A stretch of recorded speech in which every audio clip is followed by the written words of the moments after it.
prepare us to be a true follower of your Son, Jesus Christ. And that at the end of this message, my Father, I pray that newness that you have created us for, let it be revealed to someone in Jesus' precious name. I commit myself to your hands, the Lord. Let me speak of your word only and not of my own in Jesus' name. I commit the hearers unto your hands too. Cause our hearts to become receptive to your word this morning in Jesus' mighty name. Glory be to you, our Father. In Jesus' mighty name we pray. Amen. Praise the Lord, brethren. Yeah, before we go into the word, I'm sure we all remember the theme for the month. The theme for the month is new life. Even as we have it in that Colossians 3:4. He said, when Christ, who is our life, is revealed, then you also will be revealed with him in glory. And that is my prayer, that even when Christ shall be revealed, all of us shall be revealed with him in glory in Jesus' precious name. I want us to take this worship song before we continue. Actually, I shared this with us on the WhatsApp group yesterday. I don't know if someone has been able to listen to it, but even if you have not, I want us to take it together. And it's my prayer that Holy Spirit will minister to you in Jesus' name. That is, worthy is the Lamb. Worthy is the Lamb. So I'm trying to play it from here. I don't know if you can hear it, but if you cannot, just listen.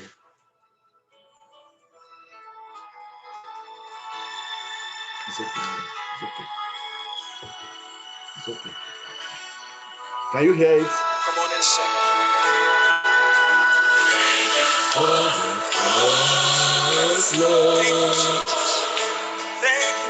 Thank you for the price you paid. Carrying all my sin and shame. In love you gave us great amazing grace.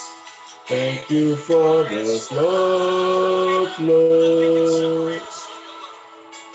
Thank you for the nail-pierced hands. Wash me in your cleansing flow.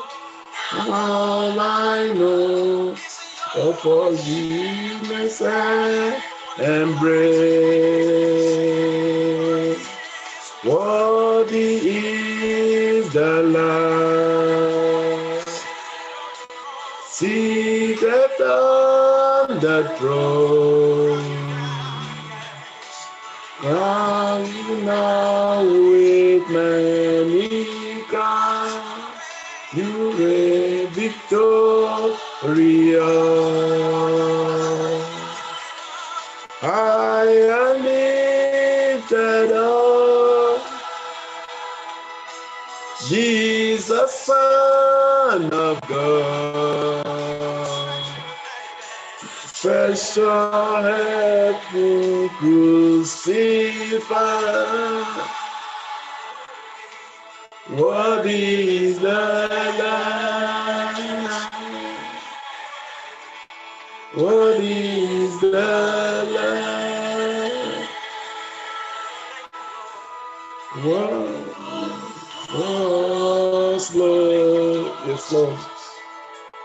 Thank you for the price you paid, bearing all my sin and shame. In love you gave and gave amazing grace. Thank you for this love, Lord. Thank you for the nail-pierced hands. Wash me in your cleansing flow. Now all I know, your forgiveness and embrace. Worthy is the Lamb. seated on the throne. Crown you now with many crowns. You reign victorious.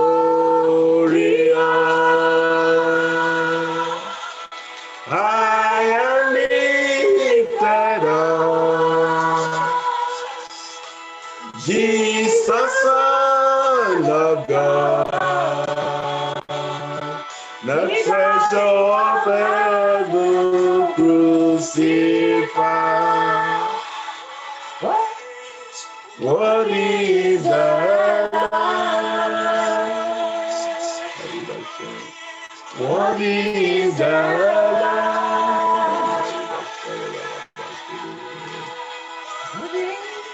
What is the Lamb? Jesus, Son of God.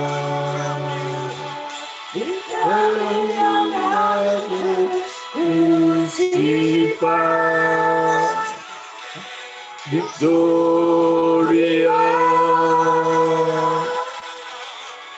God now. Jesus, Son of God.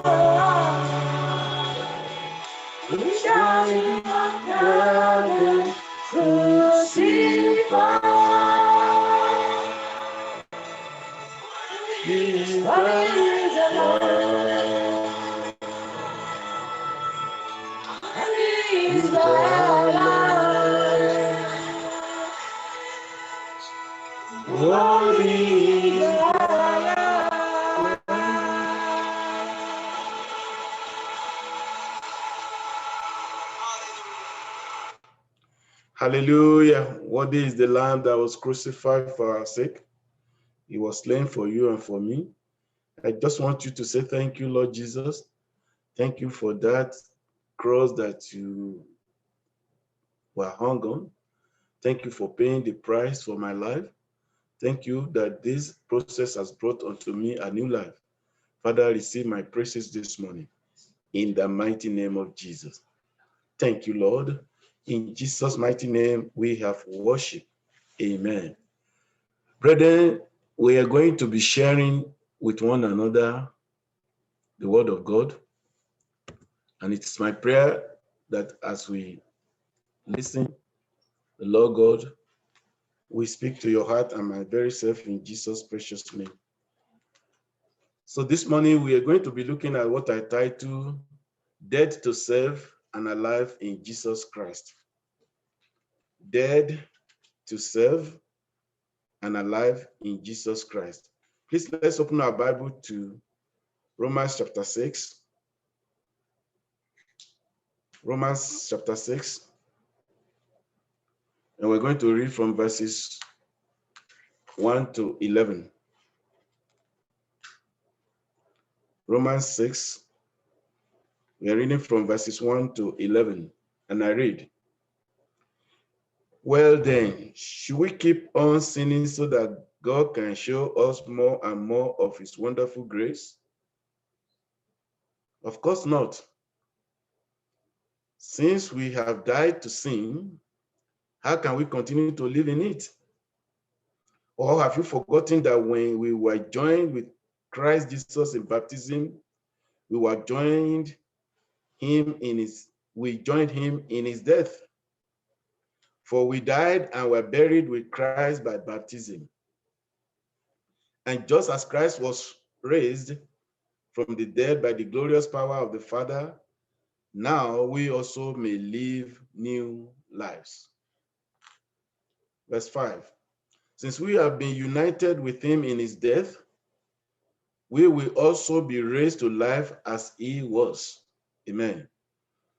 We know that our old sinful selves were crucified with Christ so that sin might lose its power in our lives. We are no longer slaves to sin. Hallelujah. For when we died with Christ, we were set free from the power of sin. We are sure of this because Christ was raised from the dead, and he will never die again. Death no longer has any power over him. When he died once to break the power of sin. But now that he lives, he lives for the glory of God. So you also should consider yourselves to be dead to the power of sin and alive to God through Christ Jesus. May the Lord bless the reading of his words in Jesus' name. Verse 11 says, so you also should consider yourselves to be dead to the power of sin and alive to God through Christ Jesus.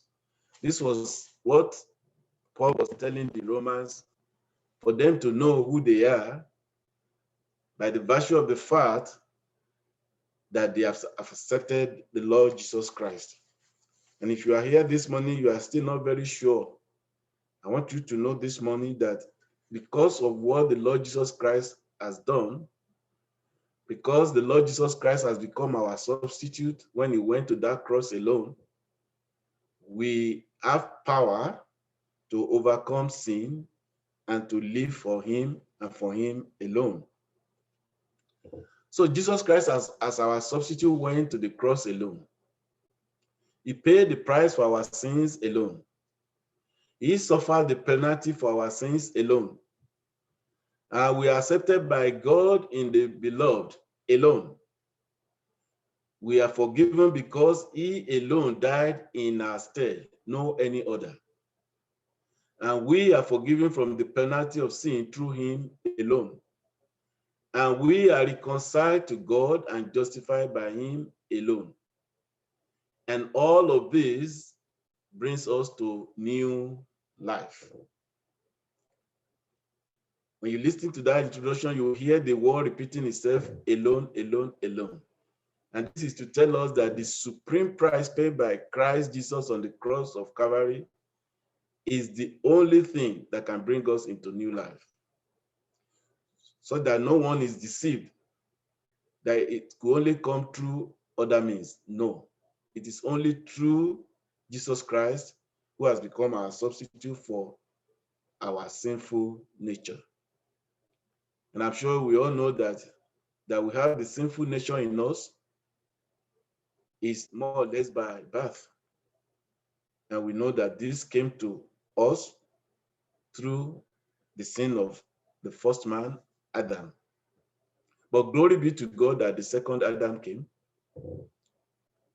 Not only did he come, he came and take all of this pain, take all of this penalty that will have been upon myself and yourself because of sin. And this is why this morning we are privileged to say that indeed we have a new life. So we'll continue to the next slide. Oh, sorry.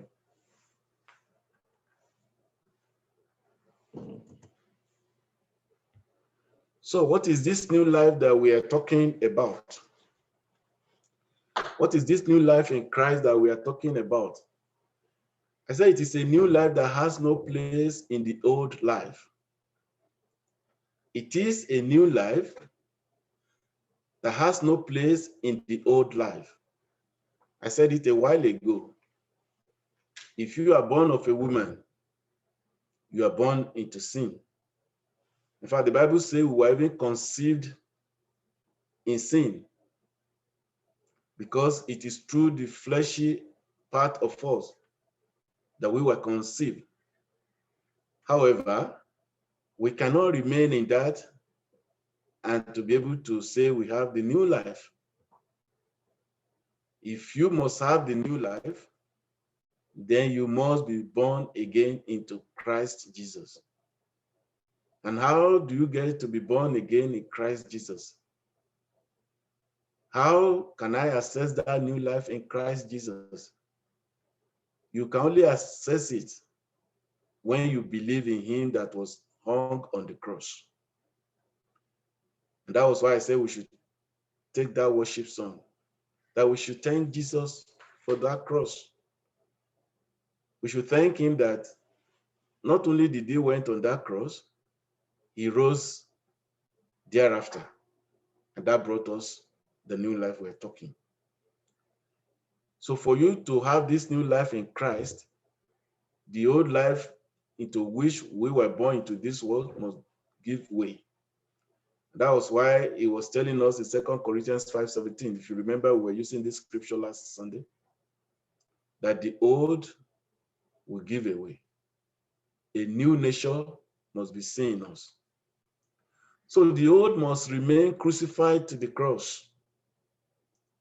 And if you allow it to be crucified to the cross, you don't go back to it again. And this goes with this passage that we read, even while Paul was encouraging the Romans church, even as he's encouraging us this morning. If you are truly a child of God now, if you have truly give your life to him, we can't afford to be going back to our old self. And we have discovered that over time, this is still prevalent even amongst us that call ourselves believers. You hear people tell you that, oh, that's who I am. Oh, I mean, what can I do about this? Even when provisions are already in the scriptures that you believe now, that some of those old things, you can actually do away with them. And I want to bless the name of the Lord. This morning, even in the Sunday school, we're teaching on anger. And as God will have it, this is exactly what we're learning even in the men's group Bible study. If any one of us still live manifestly in this, you need to revisit our old self. You need to give it away. However, the question of anger is a wide topic, because even there are times you could be holy, you can be angry in a holy way, but that's not for this. So the old must be crucified to the cross. When the new now come, it is then we're able to draw close to God. It is then we'll be able to live in the Spirit. It is then we'll be able to walk in the Spirit. It is then you can pray in the Spirit. It is then you can grow in the Spirit. This is what the new life represents. Everything about us must receive that newness. And even people around us will see the newness. But if people are still seeing that old nature in us, then we have not received the new life. Or maybe we are just saying it by mouth, but deep in our holy of holies, we of course truly know we are still living in the old. And this is the new life that Paul was talking about when he said, it is not I that live, but Christ lives in me. If you read Galatians 2:20, then you know that thereafter, it is no longer you that is living, but Christ, because it becomes the centerpiece of our life. It becomes the director of our lives. It becomes the one dictating what we should do and what we should not do. It is the new life in Christ and not the old life in Adam that the Spirit will sanctify. The question this morning to us as a church, are you in the new life or you are still living in your old life? I know many people might be saying, but we are believers, we are born again. I've been attending churches for how many years? Perhaps even you are on the board member of RCCG. Great. It's not about all of that. It's not even about whether I'm the one standing preaching or I'm the one that have that good voice to preach. It is about my personal self being sanctified, being separated unto him. This is the new life we are talking about. And as I'm bringing this to us, I want us to begin to meditate and reflect on our life. Because many has given a wrong meaning to the new life we are talking about. Many people think it is when, oh, I can come to church, I can sing very well. Even though when you leave the pulpit, you can go and be living your old life. If you are doing that, you are deceiving yourself, and God is not happy. But if you make God happy, Please receive that new life in truth and in spirit. Lord God will help us in Jesus' precious name. So what will be the result of this new life in us? What will be the result of the new life in us? I say the new life will lead us to new sanctification. The new life will lead us to new sanctification. And when we are talking of sanctification, we are talking of somebody who has separated himself completely unto God. Somebody who is sold to God. Somebody who no longer frolic with the things of this world, with the affairs of this world. Somebody who is no longer easily moved by what the television might be telling him, what the law might be telling him, what friends might be telling him, what even parents might be telling you, but rather what is moving you now is the word of God as contained in the scripture. You are no longer an individual who is looking at your bank account thinking that if you give the 10% that God requires of you, you will die or you will not survive. You are completely separated unto him. And this sanctification can never take place in the old life that we have in Adam. And this is why the new life we're talking about is so crucial. But the question is, how do we live and move and grow and pray in the spirit and truth? This might be our question. How do I have those new experiences in the spirit? How can I pray in the spirit? How can I study in the spirit? How can I grow in the spirit? How can I serve in the spirit? All of these are things we can do when we give ourselves now back to the word of the living God. If you go and read in 1 Thessalonians 4, verses 1 to 18, you will see the advice of Paul there. Maybe we can quickly go through that so that, because some people tell you that when we are talking about,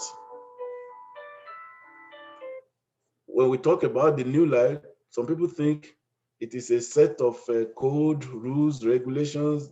In fact, some people will tell you they are choking their life, that they don't want them to have freedom. In fact, your freedom starts and ends in the word of God. If you don't have it, then there is a problem. So I want us to read from that Thessalonians chapter, First Thessalonians 4, verses 1 to 8. He said, furthermore, then we beseech you, brethren, and exhort you by the Lord Jesus, that as ye have received of us how ye ought to walk and to please God, so ye will abound more and more. For ye know what commandments we gave you by the Lord Jesus.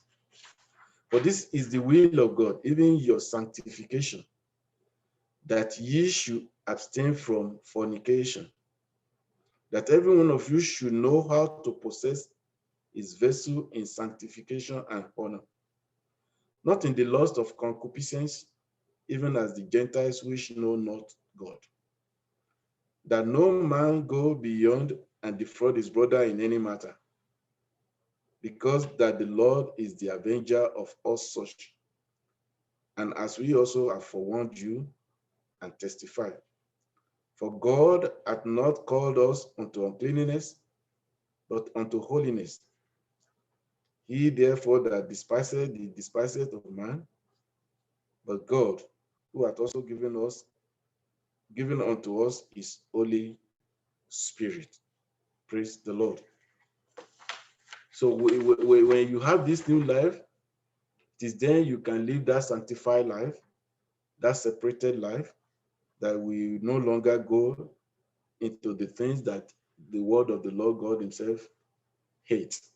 I pray that God will help us in Jesus' name.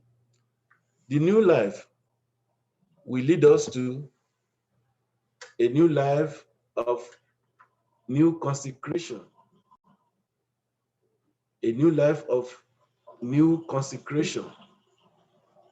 In other words, if you have received this new life, you discover that your commitment to the things of the kingdom will be more paramount to you. Your thinking will be more kingdom centered. You will realize that you are no longer living for yourself. You will now know that whatever you are, whatever you will become, or whatever you are doing is all about God. This is what the new life will lead us to: a new consecration, a new attitude. And again, that goes to that scripture, that Corinthians 5:17, 1 Corinthians 5:17. All things must go. All things must become new. The way you think, the way you relate, the way your attitude to things of God will change, even to your fellow human being. Let's read from James chapter 4, verse 8. James 4:8. There the Bible says, draw nigh to God, and he will draw nigh to you. Cleanse your hands, ye sinner, and purify your hearts, ye double-minded. If you are not in this new life, you discover that it is that sinful nature, that Adamic nature, that will still be controlling us. But if you have received this new life, excuse me, you discover that your commitment to God will be so fresh. And you will realize that all of these things are things you cannot do by your own effort, by your own power. And that was why Paul was saying in Philippians 4:13, he said, I can now do all things by Christ who strengthens me. This is my prayer, that as we embrace this new life, or you have embraced it, God, through his Holy Spirit, will help us to live in it more and more in Jesus' name. And of course, when you are living this new life of new consecration, you will discover that you will recognize the Lord as your Savior and be prepared to use to his guidance in all things. I use the word in all things. It is not that you now begin to pick and choose the one you want to obey in his words, but you want to make all effort to obey his words. These are some of the new things that the new life will lead us to. Let's proceed. Of course, the new life will lead us to a new life that will lead us to be dead to self. To lead us to a new life that will be dead to self. We'll be dead to self.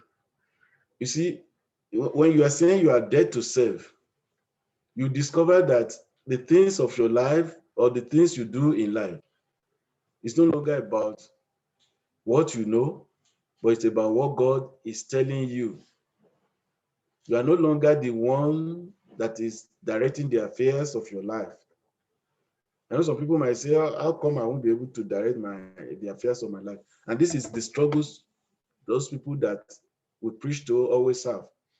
When you tell them that, oh, coming to God, accepting Jesus is a good thing, they'll tell you, no, you can't just be telling me that, oh, one man will be telling me the way I should live, the way I should dress, what I should eat, where I should go, where I should not go.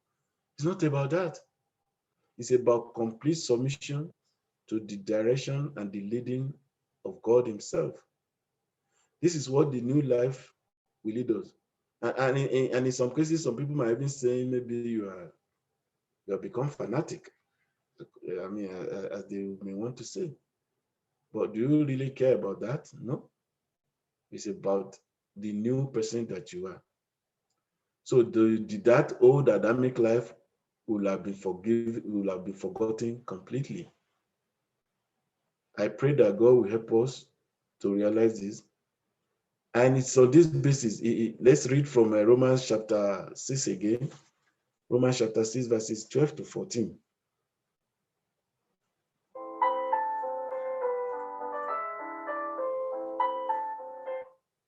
I'm sorry for the interruption. Romans 6, let's read from verses 12 to 14. It says, sin is no longer your master, for you no longer live under the requirements of the law. Instead, you live under the freedom of God's grace. This will be our position. Sin is no longer taking dominion over us. And that is why your statement will no longer be saying that, oh, that's who I am. That's who I am. I've been like that from birth. If you have been like that from birth and you say you are in a new life in Christ, your saying should change to say that, oh, God has helped me to deal with that in the past. I can no longer go back to that. And that's why all those sinful habits, you don't want to go back to it again and again. This is what the new life should lead us to, death to self. You now know that your life is not all about you. That selfish mind that we all have will go away. And this is why you want to give yourself even to serve others, even to bring the message of the gospel to others. Remember, we were told last Sunday that that's why we can now say we are Christ ambassadors. This is what the new life will lead us to. Again, the new life will lead us to be alive in Christ. Is somebody here this morning that is alive in Christ? Hallelujah. When I'm talking that you are alive in Christ, I'm not talking that you are being a religious person, because this is the mistake some people make now, or many believers make. Or they think when they are alive in Christ, when they think I can stand and sing, even when I'm singing, people can break down and be crying. But meanwhile, even the person leading the worship is still so carnal in his or her life. That's not what we're talking. If you are now in that new life, we begin to examine ourselves that we are not living in rebellion, we are not living in carnality. It is then we'll be eager to know the difference between Christ as substitute and Christ as representative. You know, when we started, we said Christ has become the substitute for all of those penalties. But now that you are now living this new life, you are alive in him, you now become his representative. Just like I said a couple of minutes ago, you now become his ambassador. And if you are indeed his ambassador, you now know there are things that should not even be mentioned concerning you. If truly I am now alive in Christ, I should not be the one that is carrying rumor about. I should not be the one who will go and slander my brother or my sister at the back, because I now know I'm his representative, because Jesus will not do that. Of course, it is then you will now know the difference between sanctification truths and identification truths. Sanctification truths are the truths that are contained in the word, not about identification. Oh, because I am a member of a Redeemed Church, so I am alive in Christ. Or because I even attend the church that name itself Alive in Christ. Even when you go there, you know that this is not Christ Center. So you now know the difference between sanctification truths and identification truths.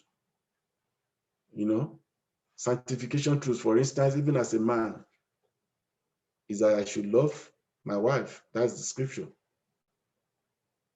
Sanctification truth is that children, obey your parents in the Lord, that it may be well with you, that your days may be long.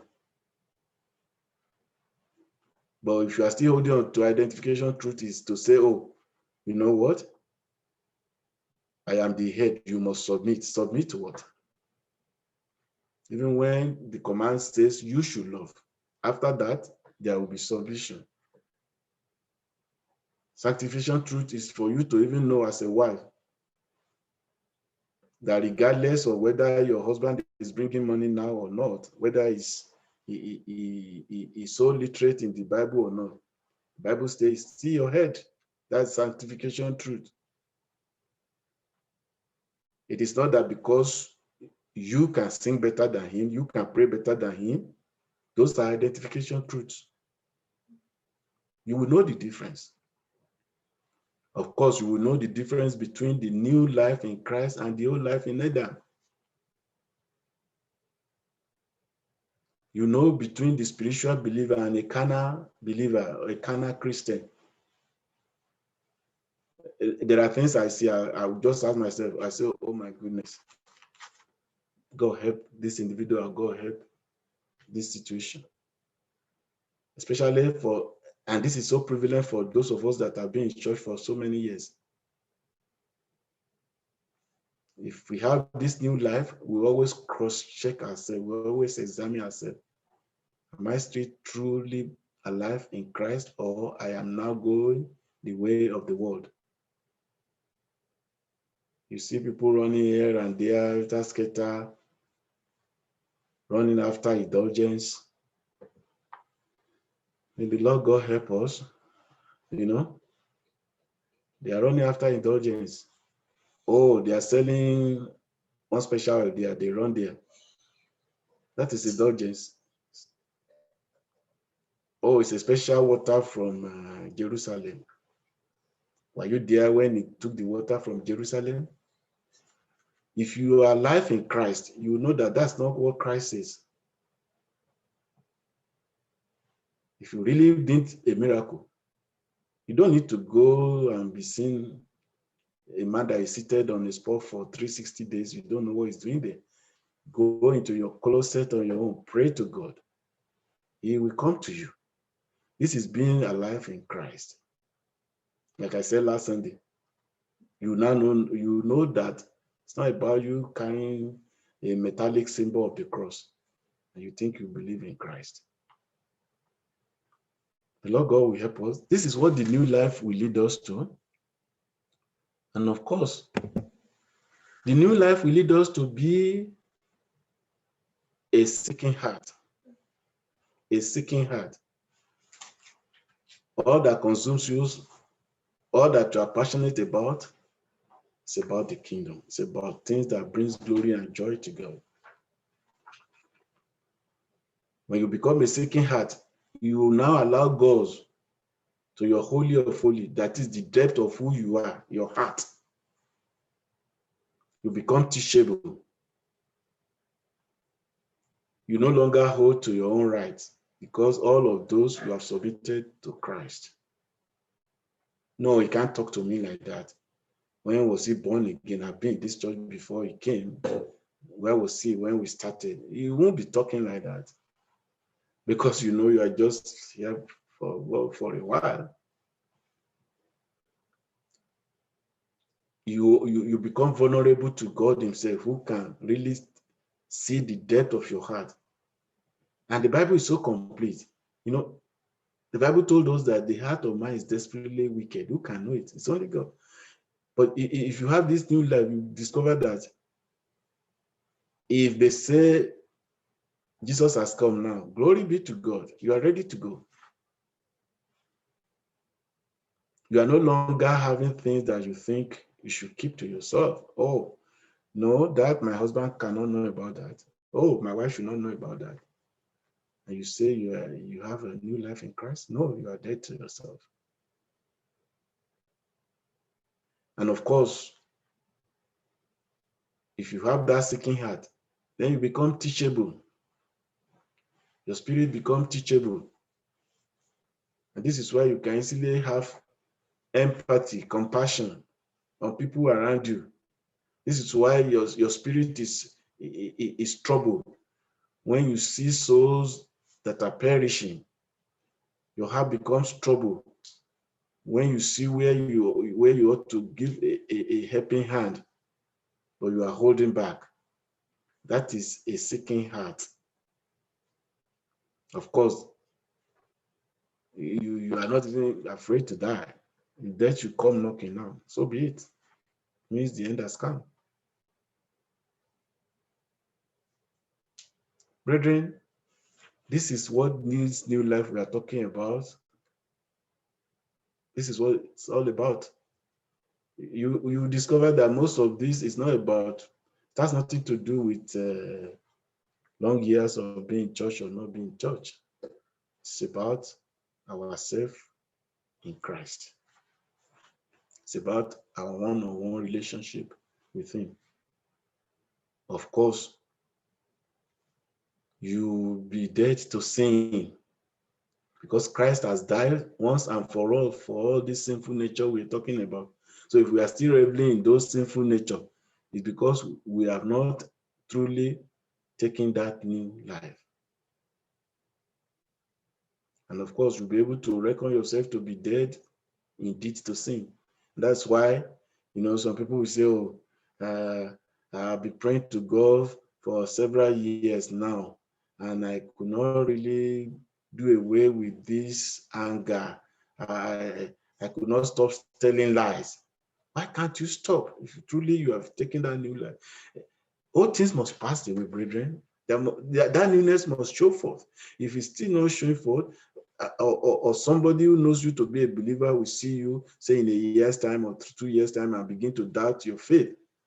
Something is very, very wrong. The wife of our general overseer was praying during one of the Holy Ghost Congress. She said, it is so sad that you can't even trust anyone in Nigeria again. I shook my head. I said, my goodness, if this can be coming from a woman of God at that level, even in a big church as we have, and you are saying we are afraid to trust anyone, which means peradventure there is no one as a Christian in Nigeria to be trusted. Where is the new life? Even though we all go to church Sundays, midweek, special prayer, special days, but that seeking heart is not truly there. It's my prayer that God will help us all. We will know what this new life is all about in the name of Jesus. So we are alive in Christ. And it's my prayer as we go in the week, may you truly live this newness of life in Jesus' name. So we'll be bringing the message to conclusion. I said the new life is a living and an ongoing. The new life is a living one and it's an ongoing one because it's unto eternity. That's what I mean by ongoing. The new life is living. It becomes your way of life. It becomes everything that you represent. And this is what you will live unto eternity. But the question now is, are we really sure of eternity? Is your heart prepared for it? Is your confession of faith in Christ Jesus working towards that? I pray God, through the Holy Spirit, will help you, help my very self, that we live in this reality in the name of Jesus. It is alive. The new life is alive. And it's a great provision of God to you through Jesus Christ. In 2 Corinthians 5:17 again, it says, therefore, nígbà náà, that's what Yoruba will say. That's after all said and done. If anyone is in Christ, he is a new creation. All things have passed away. Behold, all things have become new. A new life revealed. May the good Lord bless you and my very self in Jesus' precious name. For a moment, I want us to reflect on what you have heard this morning. I want you to reflect for a moment and ask yourself, am I truly living this new life, or I'm just playing church, or I'm just playing religion, or I'm just trying to be holier than thou in the eyes of the people? Think. And let us pray. The Father, Let the meaning of this new life be read to me again.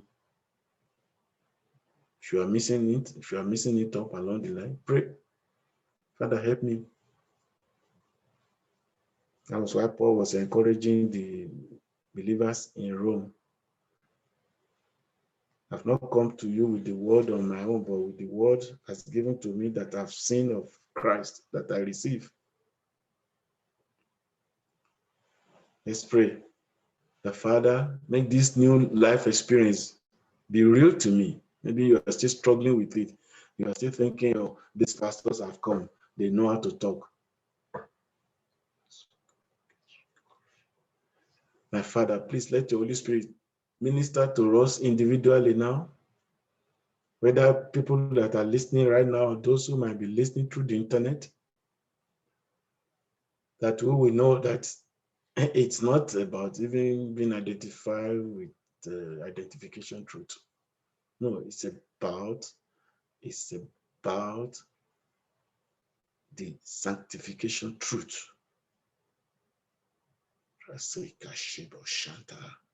Yes, Lord, that at all times the truth of your word regarding this be revealed to our hearts at all times. In the name of Jesus, let us pray that as we go in the week, we'll become a new ambassador indeed, living that new life, becoming a beacon of example of that new life. Let's pray it.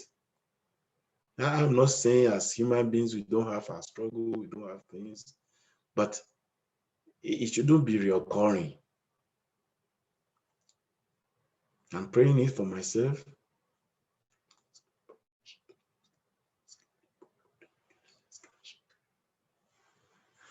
Thank you, Jesus. Thank you, Jesus. We bless your holy name. That indeed Christ, you are the true substitute for all of my sinful nature. Therefore, the newness that you represent by going to that cross, I receive the grace to live in that newness going forward. Even as a church, we receive that grace to live in that newness in the name of Jesus. Thank you, our Father. Blessed be your holy name. In Jesus' mighty name, we pray. I want us to pray as a church. Maybe there could be one or two persons who say, oh, Lord, I want that new life. Let's pray. Let's join our faith together to pray for them. The Lord, as many that might be saying, oh, yes, I think there's a new revelation here. Lord, help them to embrace the new revelation. Help them to be able to do away with that Adamic nature, that they may receive that newness that you are, that they may see you as that true substitute for all of their struggles. In the name of Jesus, whatever may be the struggles with sin this morning, you said the power of sin and death is broken concerning us. We pray that prayer even for such individuals, that the power of death and sin be broken in their life. In the name of Jesus, glory be to you, our Father. In Jesus' mighty name, we pray. Amen. Our Father, we thank you for today. Blessed be your holy name. Even as we're about going to our various homes or we're in our homes, please, Lord, continue with us even in the week. Cause your Holy Spirit to bring this message back to us, even when that Adamic nation wants to present itself. In the name of Jesus, we bless and magnify you, God. And I ask, oh God, that you continue to keep us safe, even as your church. Yes, the word is saying there is third wave, but we know under your canopy we are covered. I therefore pray the Lord, by the reasons of that blood that was shed on the cross of Calvary, that this pandemic will not hold any family as a victim in Jesus' name. I pray, oh God, even for those who may have suffered one loss or the other because of it, particularly those of your household, those that are kingdom centered, that the Holy Spirit will minister your comfort to them in Jesus' name. You are God of all things, because all things are possible with you. We therefore intercede, oh God, this morning that, Lord, please, let there be an end to it. If it is the manipulation of man or the devil itself, Father, let there be an end to it in Jesus' name. Thank you, blessed Father. In Jesus' mighty name we pray. Amen.